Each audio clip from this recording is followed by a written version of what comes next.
بالنسبه للاهلي والزمالك، قبل اي حاجه ايه ده؟ ايه ده؟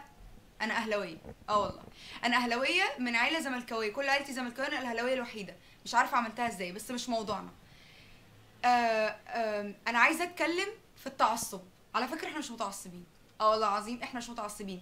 انتوا فاهمين غلط. احنا يعني سفافين شويه، يعني مين فينا ما عندوش صاحبه الزملكاوي اللي يقعد يشير له في بوست مستفز يحرق دمه فيه؟ هي دي الاثاره، هو ده الاثاره في الماتش.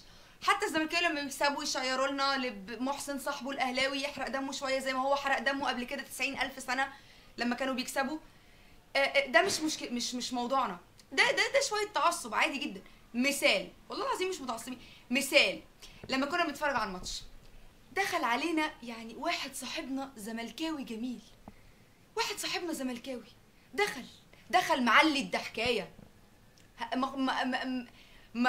خسر ومعلي الضحكايه، دخل وعارف ان كلنا هنسف عليه ومعلي الضحكايه. الزملكاوي ده يتقدر، يعني اي حد زملكاوي يتقدر يا جماعه. دول الناس دي يعني حمولين، خلوقين، صبورين، ناس تتقدر بجد والله العظيم.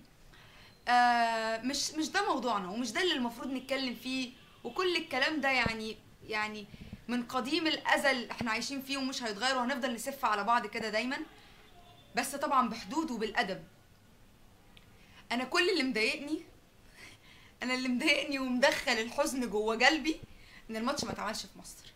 الماتش كان اشراف وتصوير وتنظيم، كل حاجه كانت كويسه جدا عشان ما اتعملش في مصر. ليه ما اتعملش في مصر؟ ليه؟ عشان مش قادرين ننظمه كويس. الجمهور يقول لك الجمهور متعصب، بنعمله في مصر بيحصل مشاكل والكلام ده كله. لو في امن، لو في تنظيم كويس، مش هيحصل اي حاجه مش كويسه.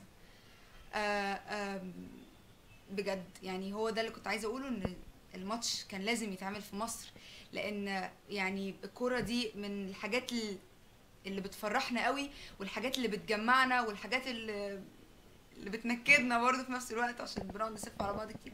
بس بجد الماتش ايدي اترعشت فجأة والله العظيم.